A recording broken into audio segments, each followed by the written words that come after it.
Assalamualaikum warahmatullahi wabarakatuh. Perkenalkan, nama saya Adila Febrianti dengan NIM O1A1201133.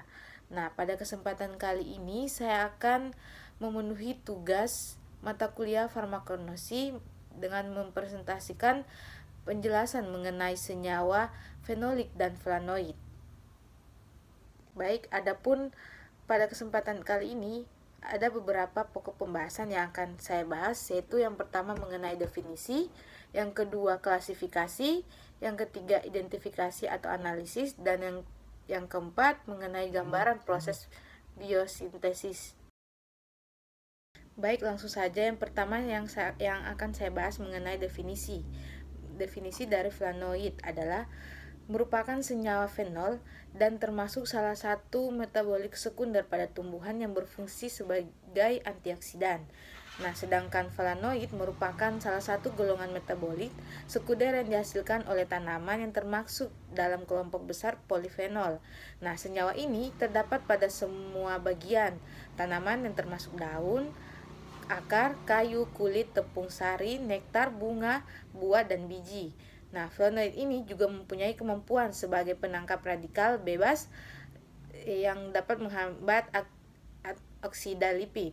Nah, sedangkan senyawa fenol ini merupakan kelas utama antioksidan yang berada dalam tumbuh-tumbuhan. Senyawa ini diklasifikasi dalam dua bagian, yaitu fenol sederhana dan polifenol.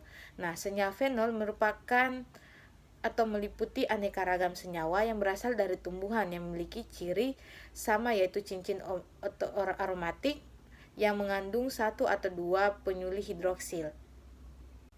Selanjutnya mengenai klasifikasi. Nah, senyawa fenolik adalah antioksidan yang paling melimpah dalam makanan manusia. Nah, mereka ini biasanya memiliki keragaman struktural yang cukup besar yang ditandai dengan gugus hidroksil pada cincin aromatik.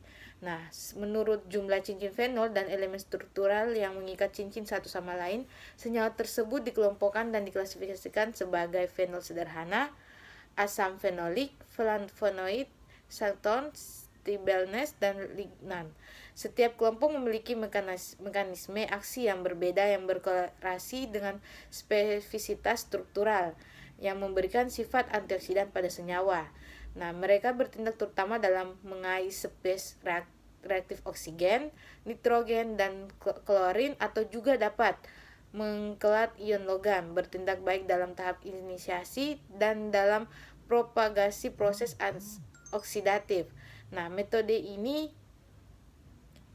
vitro yang paling umum digunakan untuk mengevaluasi aktivitas antioksida senyawa fenolik adalah metode in vitro yang didasarkan pada reaksi transfer elektron tunggal atau reaksi transfer atom hidrogen tunggal.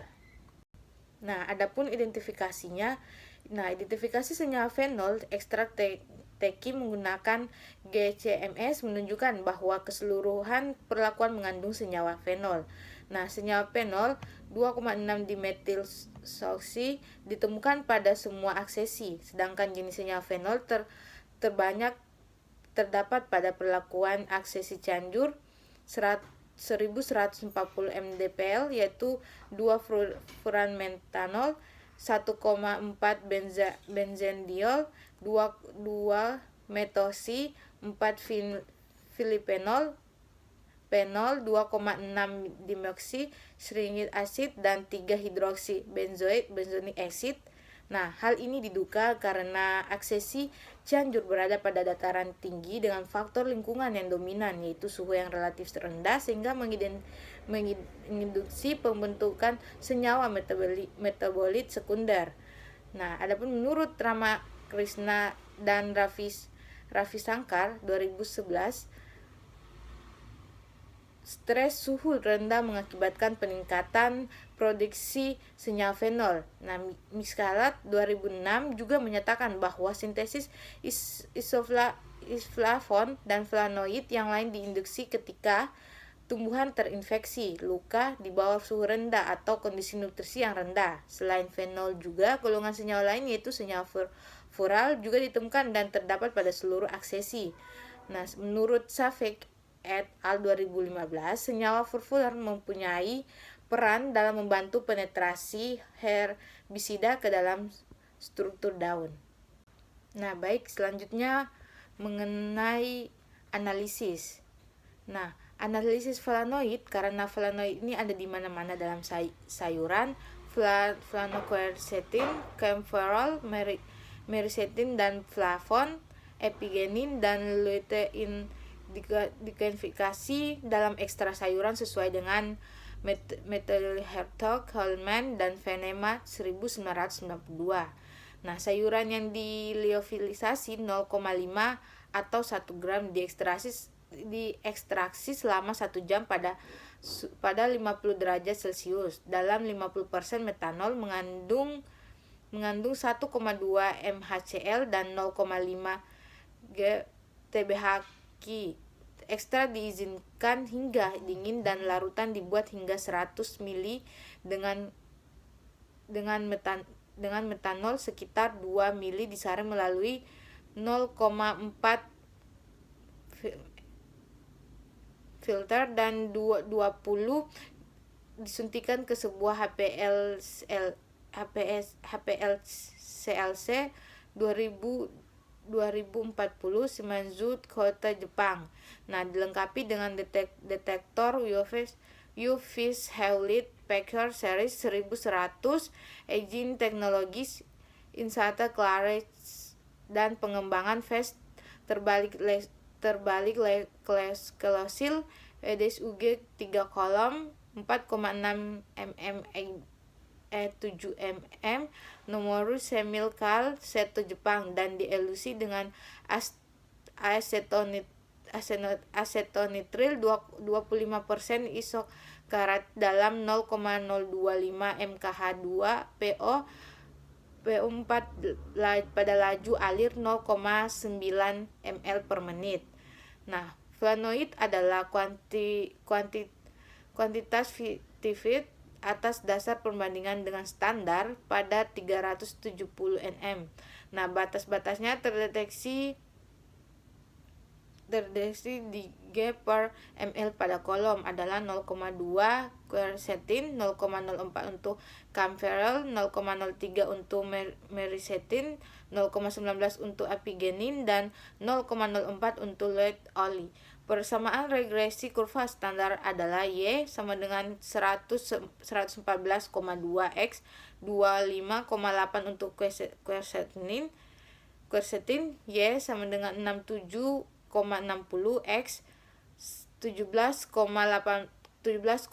untuk camphorol, Y sama dengan 125 per 9 X, sedangkan 14,5 untuk myricetin, Y sama dengan 46,19 X 8,99 untuk luteolin, dan Y 16,62 X 2,72 untuk epigenin, di mana Y adalah detektor Campbell-Spon dan X adalah konsentrasi standar.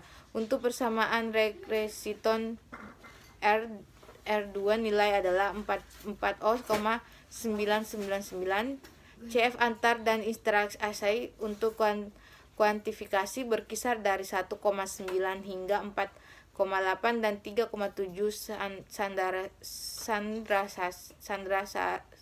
Sandrasari, B. Bradley Bowling, dan Hani Hijaya. Nah, adapun gambaran mengenai proses biosintesisnya. Nah, bila ditinjau dari jalur biosintesisnya, senyawa fenolik dapat dibedakan atas 2 jenis senyawa utama, yaitu senyawa fenolik yang berasal dari jalur asam asetat mevalonat dan jalur asam skimat. Nah, kelompok senyawa fenolik yang berasal dari jalur asam asetat mevalonat adalah senyawa poliketida, dan senyawa fenolik yang berasal dari jalur asam asetat adalah fenilpropanoid. Nah, ditemukan juga senyawa fenolik yang berasal dari kombinasi dua jalur biosintesis ini, yaitu senyawa flavonoid. Nah, senyawa fenolik dibagi menjadi beberapa kelompok, yaitu fenol sederhana dan asam fenolat, fenilpropanoid, flavonoid, dan tanin. Nah, yang pertama A, fenol sederhana dan asam fenolat. Nah, senyawa fenolit ini dapat dibentuk paling sederhana namun jarang terdapat dalam tumbuhan. Nah, hidrolisis jaringan membebaskan asam fenolat larut dalam eter. Fenol juga bebas jarang terdapat dalam tumbuhan kecuali hidrokionin. B. Fenilpropanoid. Nah, fenilpropanoid ini merupakan senyawa fenolik yang memiliki kerangka dasar karbon yang terdiri dari cincin benzen C6 yang terikat pada ujung rantai karbon. Nah, berdasarkan strukturnya yang saya maksud tadi, flavonoid itu mungkin dapat dikelompokkan sebagai berikut. Mungkin teman-teman bisa melihat pada layar slide. Nah, selanjutnya C. Tanin. Nah, tanin adalah suatu senyawa fenolik yang memberikan rasa pahit dan separ atau kelat, dapat bereaksi dan mengumpulkan protein atau senyawa organik lainnya yang mengandung asam amino dan alkaloid. Nah, tanin ini juga dikelompokkan menjadi dua bentuk senyawa, yaitu yang pertama tanin terhidrolisis. Di sini tanin ini dalam bentuk tanin yang terhidrolisis oleh asam atau enzim menghasilkan asam galat dan asam elegat. Nah, adapun secara kimia, tanin ini terhidrolisis dapat merupakan ester atau asam fenolat. Nah, asam galat dapat ditemukan juga dalam cengkeh, sedangkan asam elegat ditemukan dalam daun eucalyptus. Nah, senyawa tanin ini bila direaksikan dengan ferriklorida akan menghasilkan perubahan warna menjadi biru atau hitam. Mungkin bisa dilihat seperti gambar.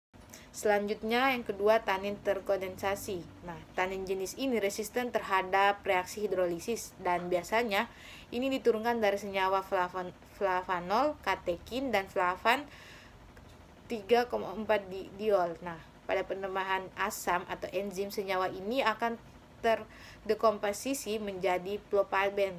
Nah, pada proses destilasi, tanin terkondensasi berubah menjadi katekol. Nah, oleh karenanya sering disebut sebagai tanin katekol.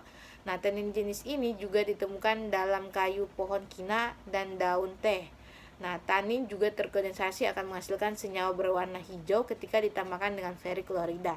Mungkin gambarnya bisa dilihat pada slide yang tertera.